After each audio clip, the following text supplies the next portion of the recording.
അടിപൊളിയായിട്ട് തൊഴുതു.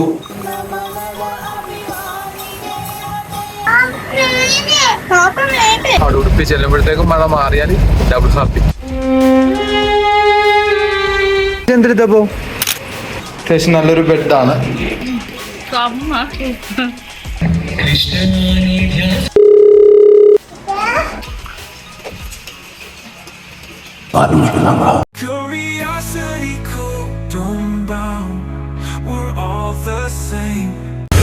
നമ്മളപ്പോ മൂകാംബിയിൽ ഇറങ്ങി അടുത്ത് നമ്മൾ ഉടുപ്പിയിലേക്ക് പോയിക്കൊണ്ടിരിക്കുവാണ്. അമ്പലത്തിന്റെ ഭാഗത്ത് ഓട്ടോ എടുത്തു. അടുപ്പിന് ബസ് സ്റ്റാൻഡിൽ ചെന്നിട്ട് അവിടെ ഉടുപ്പിക്ക് ബസ് കയറണം.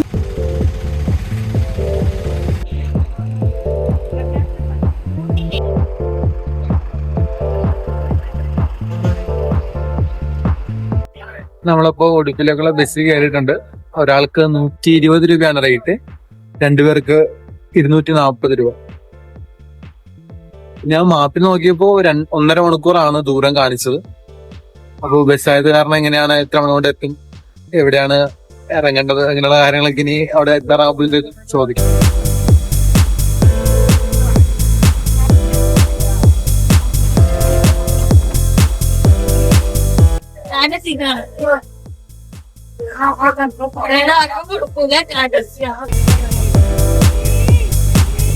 നമ്മളിപ്പോ പോകുന്നത് കാടിന്റെ നടുക്കൂടെ ആയതുകൊണ്ട് തന്നെ നല്ല തണുത്ത ഒരു നല്ലൊരു ഫീലാണ് ഉള്ളത്.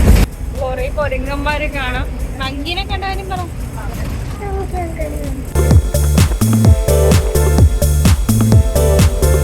ചെറിയ രീതിയിൽ മഴയെല്ലാം തുള്ളി തുടങ്ങിയിട്ടുണ്ട്. നല്ലൊരു കാലാവസ്ഥ. നല്ലൊരു കാലാവസ്ഥ എന്ന് പറഞ്ഞാൽ ഉച്ച സമയമാണിപ്പോൾ. ഇപ്പോൾ സമയം 2:13. നമ്മൾ മൂകാംബികയിൽ നിന്ന് ഫുഡ് കഴിച്ചതിന് ശേഷമാണ് ഇറങ്ങിയത്. നല്ലൊരു തണുത്ത കാലാവസ്ഥ. അവിടെ ഉടുപ്പി ചെല്ലുമ്പോഴത്തേക്കും മഴ മാറിയാൽ ഡബിൾ ഹാപ്പി. നമ്മളപ്പോൾ ഉടുപ്പിയിൽ ലാൻഡ് ചെയ്തു. ഇപ്പൊ സമയം 4:15. ഇറങ്ങിയപ്പോൾ നല്ല മഴയാണ്. നമ്മളിവിടെ ഓൾറെഡി റൂം ബുക്ക് ചെയ്തിട്ടുണ്ട്. ശ്രീകൃഷ്ണ റെസിഡൻസിലാണ് റൂം ബുക്ക് ചെയ്തിരിക്കുന്നത്.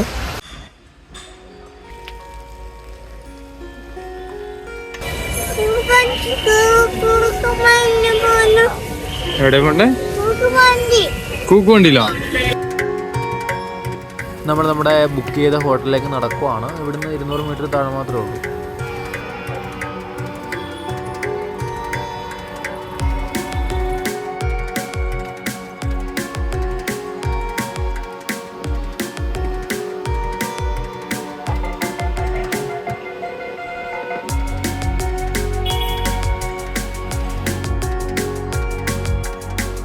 ഇതാണ് നമ്മുടെ ഉടുപ്പിയിലെ റൂം. നമ്മൾ ആക്ച്വലി ഗോയിബി ബോയ്ന്ന് ബുക്ക് ചെയ്തതാണ്. 1024 രൂപയാണ് ഈ റൂമിന്റെ റേറ്റ്. എനിക്ക് ഗോബിബില് 200 റുപ്പീസ് വാലറ്റിൽ കിടപ്പുണ്ടായിരുന്നു. ദെൻ 824 ആണ് ഈ ഒരു റൂമിലേക്ക് നമ്മൾ പേ ചെയ്തിട്ടുള്ളത്. അത്യാവശ്യം നല്ലൊരു റൂമാണ്. ഇതിൻ്റെ ഒരു വാർഡ്രോബ് ഉണ്ട്. ദെൻ കെറ്റിലിരിപ്പുണ്ട്. അത്യാവശ്യം നല്ലൊരു ബെഡാണ്. എന്തോ നമ്മളടുത്ത അമ്പലത്തിലേക്ക് പോകാനായിട്ട് പോവുകയാണ്. ഇവിടുന്ന് ഏകദേശം 240 മീറ്റർ മാത്രമാണ് അമ്പലത്തിലേക്കുള്ളത്. അത്യാവശ്യം നല്ല രീതിയിൽ മഴ പെയ്യുന്നുണ്ട്. നമ്മൾ കുറച്ചു നേരം വെയിറ്റ് ചെയ്ത് നോക്കി മഴ കുറയുമോ അറിയാനായിട്ട്. പക്ഷെ ഒരു രക്ഷയില്ല, നല്ല രീതിയിൽ മഴ പെയ്യുന്നുണ്ട്. അപ്പോൾ എന്തായാലും നമ്മൾ മഴയിൽ തന്നെ അങ്ങോട്ട് പോകാനായിട്ട് തീരുമാനിച്ചു.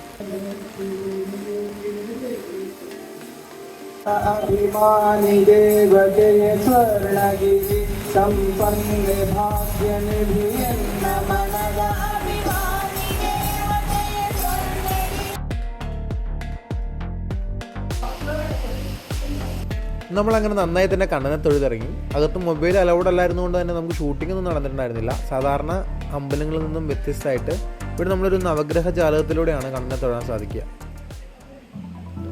തൊഴുതിറങ്ങി വരുമ്പോൾ തന്നെ നമുക്കിവിടെ ഒരുപാട് വിഗ്രഹങ്ങൾ പല വലുപ്പത്തിൽ കാണാനായിട്ട് പറ്റും. നല്ല രസമുണ്ടായിരുന്നു എല്ലാം കാണാനായിട്ട്. അതിൽ ചെറുതു മുതൽ വലുതുവരെയുള്ള ഒരുപാട് വിഗ്രഹങ്ങളുണ്ട്. എനിക്ക് ഏറ്റവും ഇഷ്ടപ്പെട്ടത് ഈ കാണുന്ന ഈ ഒരു ശ്രീകൃഷ്ണ വിഗ്രഹമാണ്. ഒരു വൃക്ഷത്തിൻ്റെ താഴെ വെണ്ണക്കുടം പിടിച്ചുകൊണ്ടിരിക്കുന്ന കണ്ണനെ കാണാൻ നല്ല രസമുണ്ടായിരുന്നു. അമ്പലത്തിൻ്റെ അകത്ത് തന്നെ നമുക്ക് വലിയൊരു ഗോശാലയുണ്ട്. 100 കണക്കിന് ഗോക്കളാണ് ഇവിടെ നിൽക്കുന്നത്. പല വെറൈറ്റിയിലുള്ള പല ടൈപ്പ് പശുക്കളുണ്ട്. അതിൽ തന്നെ എനിക്ക് ഏറ്റവും വണ്ടടിച്ചു പോയത് ഇതിൻ്റെ പൊക്കം കണ്ടപ്പോഴാണ്. എനിക്ക് ഏകദേശം 150 സെൻറ്റിമീറ്ററാണ് എൻ്റെ പൊക്കം. അതിനേക്കാളും പൊക്കമുണ്ട് ഇതിന്. ഇങ്ങനെ ഒരുപാട് ടൈപ്പ് പശുക്കൾ കാളകളും ഇവിടെ നിൽക്കുന്നുണ്ട്.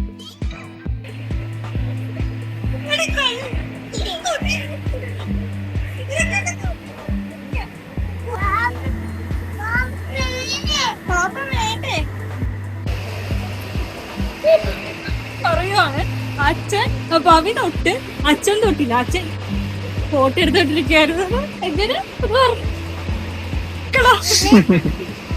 ആരൊക്കെ തൊട്ട് പോയിക്കോട്ടോ. പിന്നെ ആരാവട്ടെ? ആ അച്ഛോട്ടാ. അച്ഛൻ എന്തെടുത്തപ്പോ എന്തിനാ?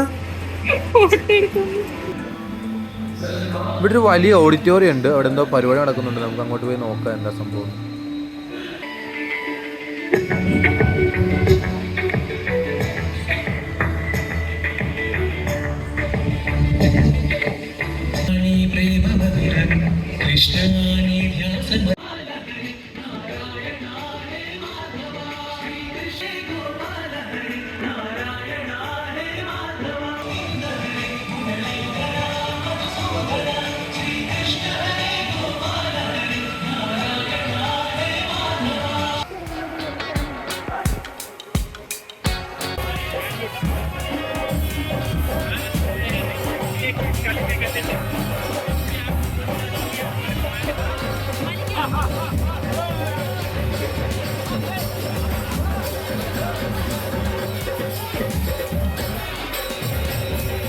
അടുത്തതായിട്ട് നമ്മൾ അന്നപ്രസാദം കഴിക്കാനായിട്ട് പോവുകയാണ്. രാത്രി 8 മണി മുതൽ 10 മണി വരെയാണ് സമയം വരുന്നത്. പുതിയ ഓടക്കുള്ള കിട്ടിയല്ലോ. ഓടക്കുള്ള കാണിച്ചു കൊടുത്ത്.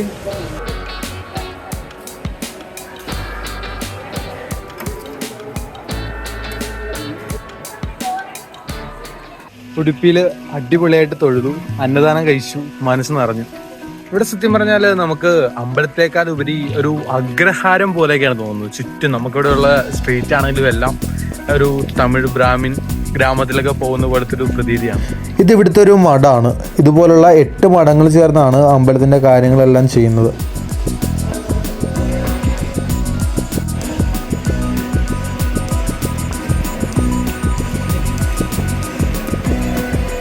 നമ്മളങ്ങനെ തിരിച്ച് ഹോട്ടലിലേക്ക് പോവുകയാണ്.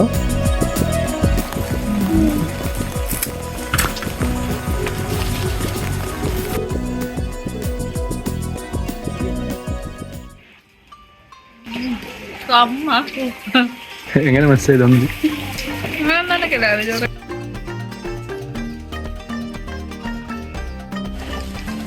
എങ്ങനെയുണ്ട്? ഇവിടെ ഹോട്ടൽ ശ്രീകൃഷ്ണ ഉണ്ട്, അത് റെസ്റ്റോറന്റ് ആണ്. അതിന്റെ ഇപ്പുറത്തായിട്ട് ശ്രീകൃഷ്ണ റെസിഡൻസി ഉണ്ട്, ഇവിടെയാണ് നമ്മുടെ റൂം. ഉടുപ്പി ഞങ്ങൾ വന്ന് ഇറങ്ങിയപ്പോ നല്ല മഴയായിരുന്നു. ദെൻ റൂമിലേക്ക് വന്നു, ഫ്രഷായി, അമ്പലത്തിൽ പോയി, അടിപൊളിയായിട്ട് തൊഴുതു.